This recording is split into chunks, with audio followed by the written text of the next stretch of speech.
Muy buenos días. Vamos a empezar con la materia TICS aplicada a la gestión financiera. Soy Milton Narváez, les doy la bienvenida y espero que podamos avanzar mucho en su desarrollo profesional con el módulo encargado. Bien, la unidad 1 va a tratarse básicamente de lo que son la introducción a los sistemas que sirven para la información de negocios, a la tecnología de información de negocios.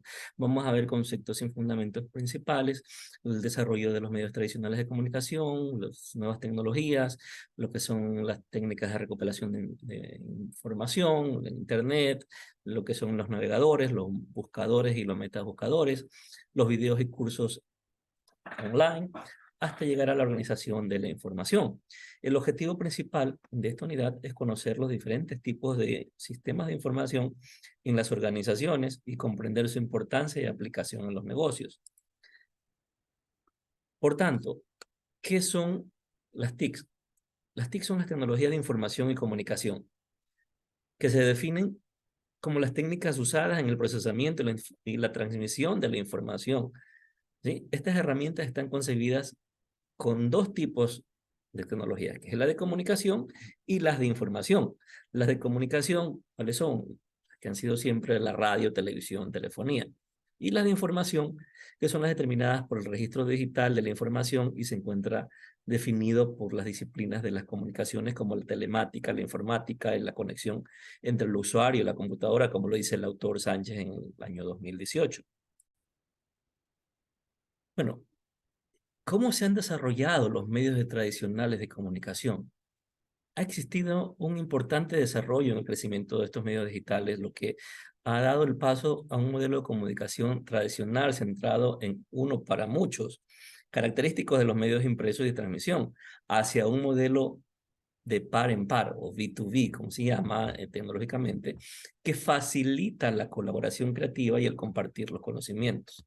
Entonces, a medida que el contenido es cada vez más digitalizado, se vuelve más accesible para todos los dispositivos que tenemos en el medio, ¿sí? Sean estos a través de radio, a través de televisión, computadores personales, etcétera. ¿Cuáles son estas nuevas tecnologías de comunicación que hay en el mercado? Bueno, en líneas generales podríamos decir que las nuevas tecnologías de la información y comunicación son las que giran en torno a tres medios básicos: la informática, la microelectrónica y las telecomunicaciones, pero giran no solo de forma aislada, sino lo que es más significativo, de manera interactiva e interconexionadas, lo que permite conseguir también nuevas realidades comunicativas.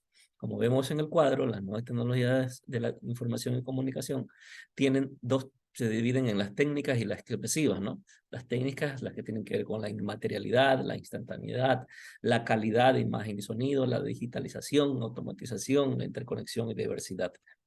Y por el lado de la dimensión expresiva, con nuevos lenguajes, a través de hipertextos, la hipermedia, la multimedia, la realidad virtual. Todo eso se traslada a la transformación del proceso comunicativo para poder acceder a ellas, generarlas o transmitirlas. Bien,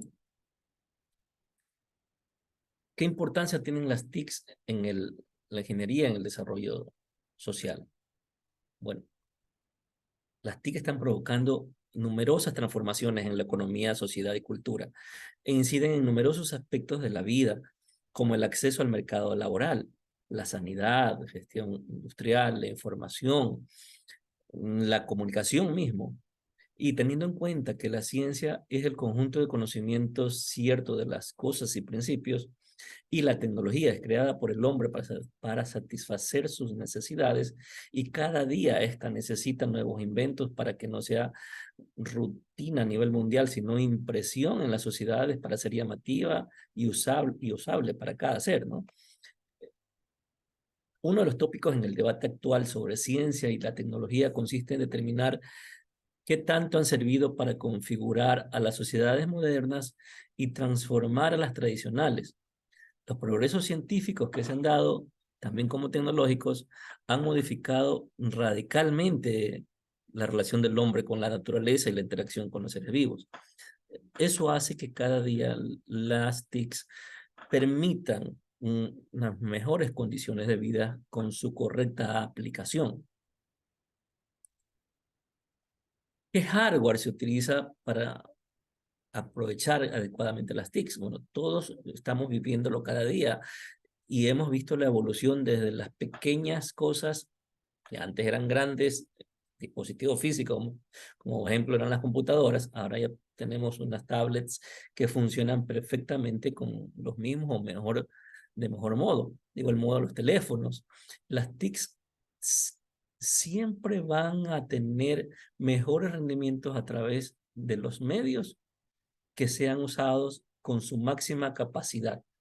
En el cuadro tenemos la relación de las computadoras a través de las cámaras de videos, las cámaras fotográficas, los videoproyectores, los escáneres, los robots, las tarjetas de memoria, cuales se traducen, que se puedan leer libros ahora, por ejemplo.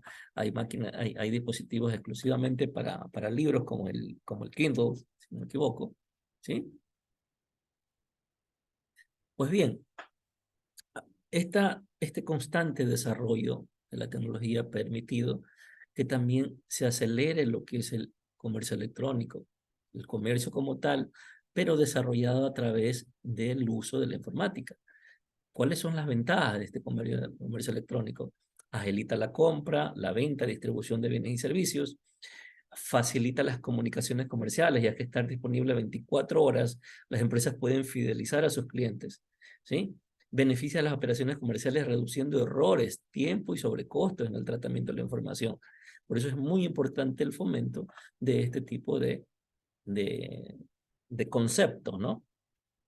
Que cada día lo vamos viviendo más y va ganando terreno numerosamente entre la preferencia de los consumidores. De igual manera, a medida que se van desarrollando las tecnologías y los usos, las amenazas informáticas también van creciendo y estas amenazas informáticas es importante que debamos reconocerlas siempre en toda actividad. Y de los lugares de donde provienen estas amenazas informáticas son catalogadas en 7 grandes ámbitos. El primero es de los usuarios, que aunque no creamos, los propios usuarios a veces a través de sus malos manejos introducen cierto tipo de males en la estructura de una empresa. Hay programas maliciosos también que son los que se conocen como el malware y consisten en software maliciosos, valga la redundancia, que se encargan de destruir archivos, espiar o robar información.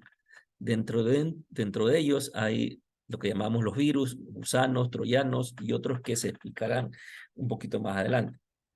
Están los fallos de programación, que aunque se deban a errores humanos en el desarrollo, representan importantes vías de acceso para que se puedan infiltrar en nuestro software y robar información. Por esta razón es que es necesario siempre un adecuado soporte informático para cuando tenemos incluida nuestra transaccionalidad, la electrónica, la informática, siempre estén sujetos a la revisión o auditoría de los mismos. El tema de los intrusos. ¿Quiénes son los intrusos? Son personas no autorizadas que se introducen en los programas para espiar, robar o destruir información. En inglés es más conocido como hackers. Los siniestros, bueno, los siniestros siempre hay situaciones inesperadas, cuando se produce, por ejemplo, pérdida de información o recursos materiales, ya sea por negligencia o por falta de oficio de usuarios o mala intención o simplemente por alguna cuestión sobrenatural o fuera del manejo administrativo de la empresa, que es lo mismo que estamos viendo a continuación en catástrofes naturales cuando ya se dan caos por incendios, por inundaciones, etcétera, ¿no? Y suelen también darse fallos electrónicos, los cuales pueden provenir de fallas en la conexión de la energía eléctrica, por ejemplo, o por desperfectos propios de los equipos, ¿sí? ¿Cuáles son los tipos de ataques informáticos? Básicamente se componen en 4 grandes tipos de ataque informático, que es el malware, que son los software maliciosos que se ejecutan en los sistemas operativos a fin de acceder a información sensible y poder sacar provecho de eso por parte de quienes lo realizan, ¿no? Hay algunos que necesitan que el usuario los ejecute para que puedan ponerse en marcha, como los virus, por ejemplo, pero hay otros que pueden introducirse sin que los usuarios realicen alguna acción y pasan más tiempo sin ser detectados como gusanos o troyanos.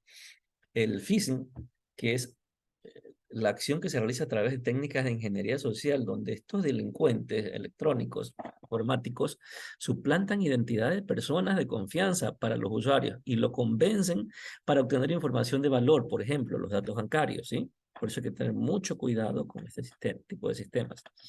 Los ataques de inyección SQL, que es un programa que consiste en la introducción de códigos maliciosos a través de las vulnerabilidades de las aplicaciones web para acceder a los servidores y extraer información. En este tipo de ataques, los usuarios del sitio no tienen cómo defenderse, ya que el problema no está en ellos o sus equipos, sino en el sitio web, y los únicos que pueden solucionar el problema son los administradores, ¿no? La denegación de servicio o del DOS, en esta modalidad de ataque, los ciberdelincuentes infectan con gusanos diferentes a diferentes equipos y a través de ellos saturan los sitios web. Por ejemplo, se dan a instituciones básicamente grandes, ¿no? Por ejemplo, instituciones públicas, por ejemplo, registro civil, eh, las que tienen que ver con tránsito, y a través de ellas impiden que puedan funcionar a causa del exceso de tráfico. Debido a que son ejecutados desde diferentes equipos y direcciones IP, resulta difícil detener este tipo de ciberataques y son en gran medida costosas las soluciones. Avanzando poco a poco en el conocimiento de lo que son la introducción a sistemas informáticos aplicables a los negocios, tenemos que fomentar y fortalecer cuáles son las técnicas de recuperación de información. Cuando vamos avanzando en la investigación y vamos a querer traducir informes, debemos tener en cuenta que los métodos y técnicas de recolección de datos se dividen en dos áreas principalmente, las primarias y las secundarias. Las primarias, que tienen sus aspectos cuantitativos y cualitativos, y los secundarios, que tienen sus fuentes internas y externas. Los aspectos cuantitativos del sistema primario, ¿sí?, tienen que ver con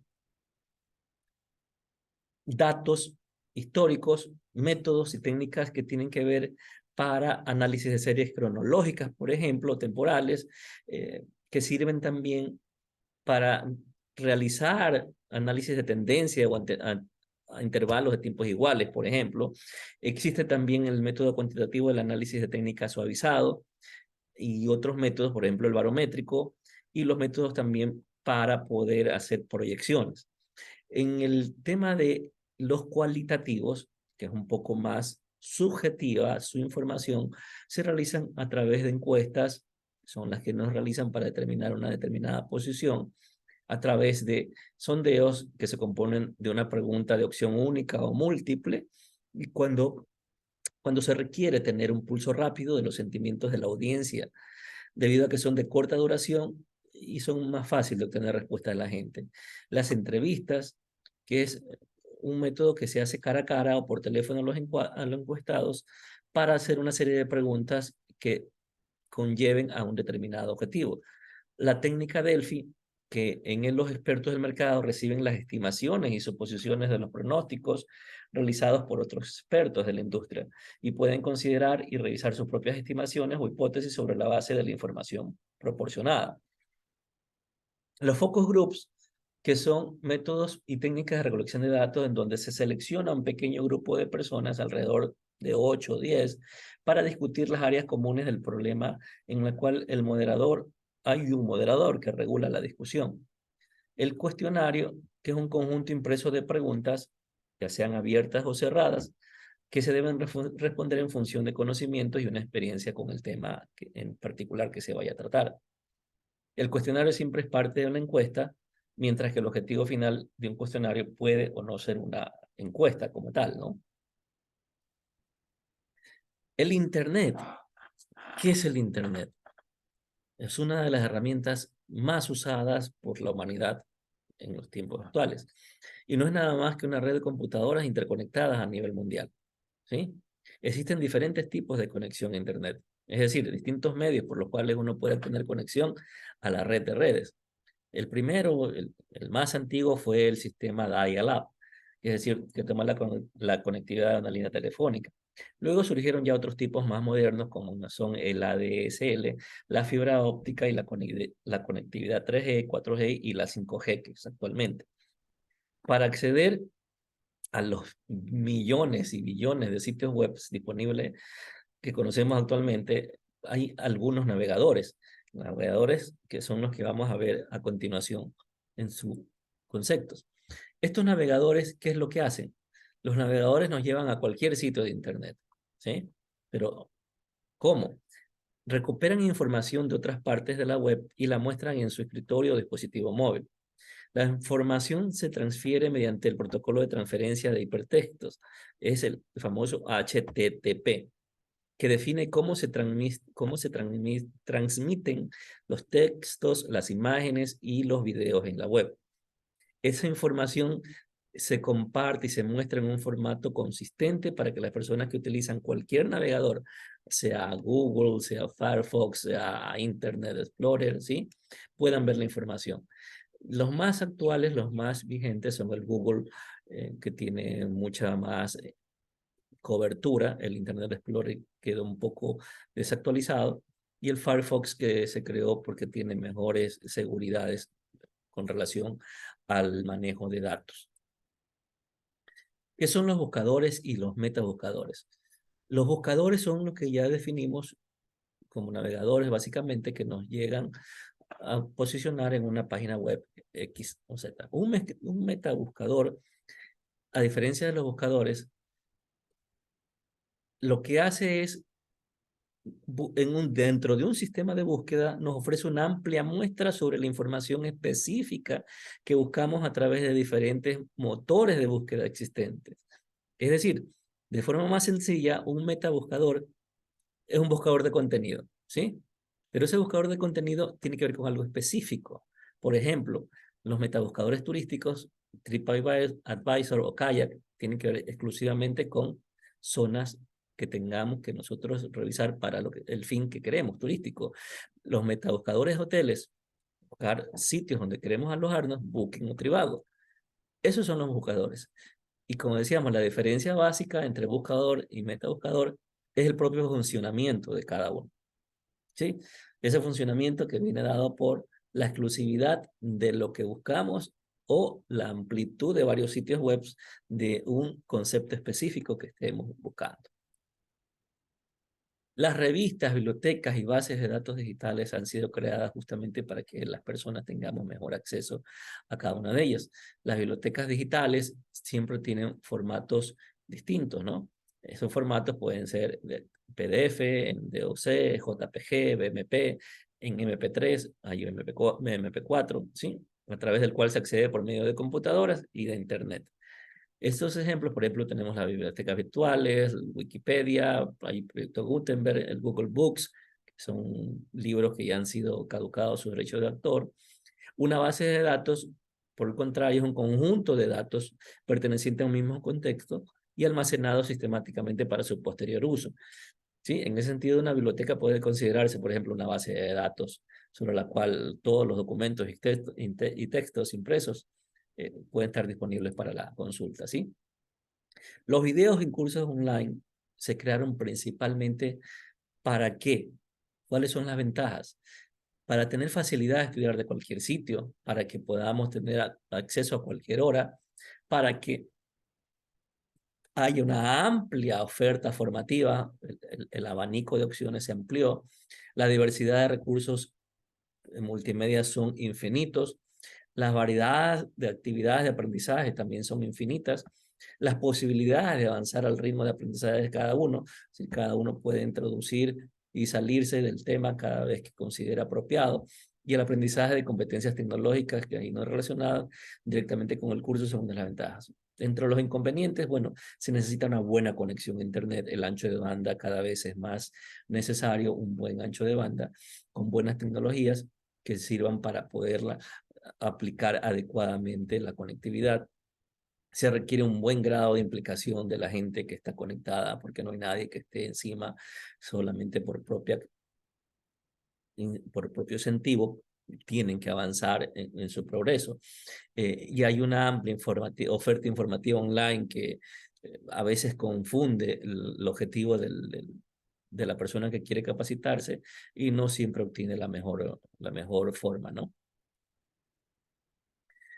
El aprendizaje colaborativo en comunidades virtuales surge principalmente para llegar a comunidades, valga la redundancia, más amplias, para que podamos tener sistemas donde esa opción a capacitarse, esa opción a progresar, no sea de un grupo pequeño determinado, sino un grupo amplio.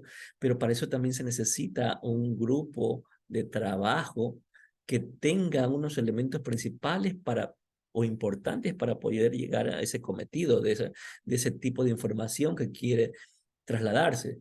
Y esos elementos principalmente son la asignación de roles específicos para que cada uno del equipo sepa qué es lo que tiene que hacer, que interactúen completamente para poder maximizar los esfuerzos, que esa participación sea efectiva y que las responsabilidades estén siempre delimitadas para que esa colaboración final pueda traducirse en un producto final que tenga éxito. Por eso decíamos que los factores que la favorecen, se cuenta con objetivos comunes, ¿sí?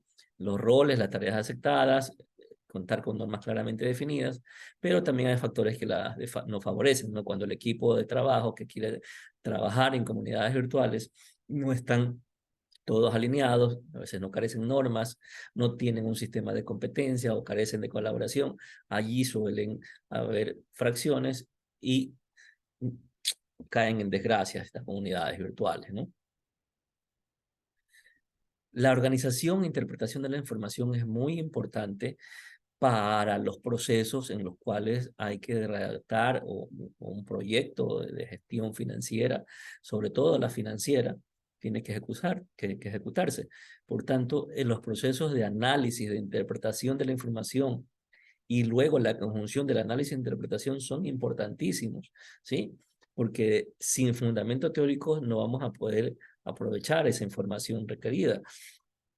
Por tanto, ese análisis y esa interpretación debe reconocer bien las fuentes teóricas y el conocimiento respecto a ellas, lo que va a permitir que mejoren los resultados obtenidos de manera que puedan ser explicados con un respaldo y no solamente desde la apreciación empírica, ¿sí? Continuando con esta organización e interpretación de la información, es importante que las evidencias tengan mucha relevancia a la hora de sustentar un proyecto y que esos hallazgos a través de una prueba objetiva y observable puedan ser soportados, tengan convicción de datos, como decíamos, ¿no? Y como bien dice el tema, por supuesto que no todo dato es información, ¿sí? Pero siempre es necesario recoger evidencias o pruebas para que nuestra información sea creíble. Y finalmente, el análisis cuantitativo y cualitativo que se tiene que hacer, ¿sí? Es importante porque nos sirve para que en todo proceso de investigación las pruebas objetivas y subjetivas que dependen de cada una de ellas siempre respondan a los objetivos que queremos demostrar, ¿sí? Actualmente existen programas informáticos, por ejemplo, como el Excel, el SPSS, que permiten siempre analizar gran cantidad de información, por ejemplo, los datos estadísticos, eso para los datos cuantitativos. Y los cualitativos, definitivamente tenemos una amplia gama de sitios donde poder acceder, como decíamos, a través de los elementos de los datos cualitativos que generan las encuestas, los sondeos, etcétera, para poder llegar con soportes, con información bien real a soportar un proyecto o una gestión. Bien, esto ha sido todo por esta unidad. Revisen las lecturas sugeridas. Tienen una tarea relacionada al respecto. Está en el programa. Esa tarea les va a servir para el resto de las unidades como base Es una tarea que es muy sencilla, pero básicamente es el inicio para el proyecto final. El examen, tengan suerte, le revisen bien, está sumamente accesible y les deseo buena suerte.